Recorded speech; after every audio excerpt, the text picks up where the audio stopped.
According to David Cooper, director of the Economic Analysis and Research Network, the current federal minimum wage is $7.25 per hour and has not been raised in over 10 years. The federal minimum wage has not increased in over 10 years. However, inflation and prices of goods have gone up significantly in the last 10 years. Americans who live on minimum wage are struggling to keep up with the costs that are constantly increasing. As someone who is majoring in economics and has done extensive research on this topic before, I believe that I am credible to present my argument and attempt to persuade my audience to agree with me. In this speech, I will explain how raising the federal minimum wage is very important to millions of Americans, how it is long overdue, and how it would benefit and grow the economy.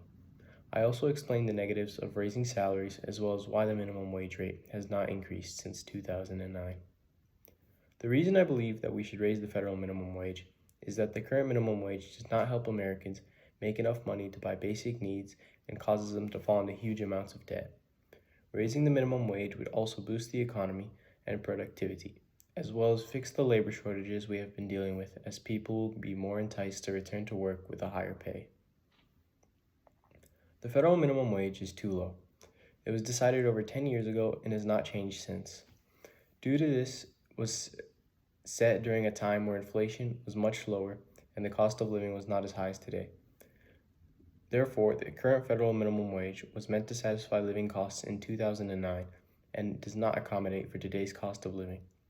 Due to the current minimum wage not being adjusted to inflation, workers now earn poverty-level wages and struggle to meet their basic needs, particularly at a time with high cost living pressures and food insecurity.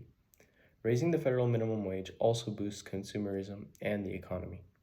According to CEO of Business for a Fair Minimum Wage, Holly Schuyler, raising the minimum wage is a really great way to put money into the pockets of local customers and for local businesses. Since the COVID outbreak, there has been a shortage of labor, and even with COVID being almost completely gone, there is still a shortage of labor. Economists are now arguing that the federal government should increase the federal minimum wage, believing that a higher wage will entice more workers to return. While raising the federal minimum wage is mostly beneficial to Americans, there are also some disadvantages in increasing the minimum wage. But before that, I want to show you some pictures. As you can see in this image, and contrary to popular belief, it is not teenagers looking for some extra spending money who make up the majority of minimum wage workers, but it's actually adults who make up the majority percentage.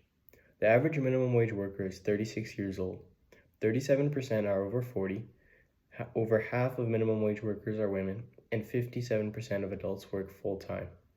These adults have families that they need to take care of and provide for, which they cannot do on their current minimum wage salaries. In this picture, you see protesters protesting to raise the minimum wage in order to afford rent, because this shows that they can't even afford basic things such as rent due to how low the minimum wage is. And this image says that the real value of the federal minimum wage is worth 43% less than peak value in 1968.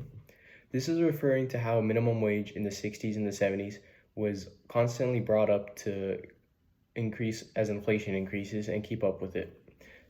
Since we have not increased the minimum wage since 2009 and inflation has increased dramatically, we have not been caught up with the inflation, making minimum wage almost worthless. There are some negatives, though, to increasing the federal minimum wage. These include an increase in labor costs and a reduction in employment. An increase in the federal minimum wage would significantly increase small businesses' operating costs and make margins tighter. Increasing the federal minimum wage may also cause a reduction in staff employed. It is estimated that if the federal minimum wage increases to $15, an additional 1.4 million workers may be unemployed by 2025. When minimum wage was created, it was set to be enough to meet basic needs and living costs. And first, it was constantly raised in order to keep up with inflation, but it has not been increased since 2009. The reason minimum wage hasn't been increased is due to a few members in Congress voting against it. It is believed that some lawmakers oppose raising the minimum wage because they're driven by business interests, as many businesses feel that they are able to make higher profit if they keep their wages as low as possible.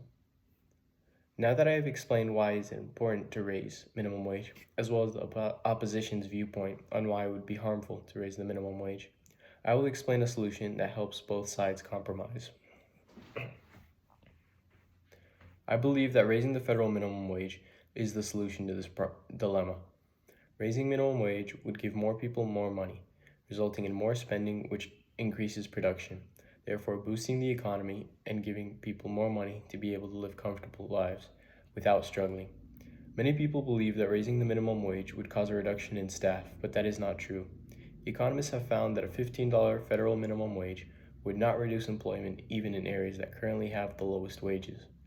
A higher minimum wage would boost millions of families out of poverty and further stimulate the economy. The solution is to increase the minimum wage, as it has been proven that it would do more good than harm. And the common myth that raising salaries reduces employment has been proven to be not true. As Congress has already voted not to raise the federal minimum wage, the next step would be to protest and petition in favor of it. We need to get the attention of the higher-ups and show them why this is an important matter and why it is crucial we raise the minimum wage immediately. Another option would be to have states set their own minimum wage, as the cost of living in some states is different than others. This would be especially fair to California or New York, who have higher costs of living than other states, especially California, whose minimum wage is already $15, but that is still too low for the cost of living here. In this speech, I explain why it is crucial that we increase the federal minimum wage, how it is too low for people to survive on, and how it would positively benefit the economy. I also provided the opposing viewpoints argument as well as the reasons for why minimum wage has not increased in over 10 years. The three main topics I discussed are the federal wage is too low and does not keep up with inflation, why raising minimum wage will cause a reduction in staff, and a solution in order to raise minimum wage without causing any harm. Remember that the current minimum wage is not enough for people to survive on. Many Americans are struggling to get by and are in huge amounts of debt. Raising the current minimum wage to meet inflation is not just something that Americans want, but something that they need and are desperate for. It would change the lives of so many struggling people and give them a better life in which they deserve. Thank you.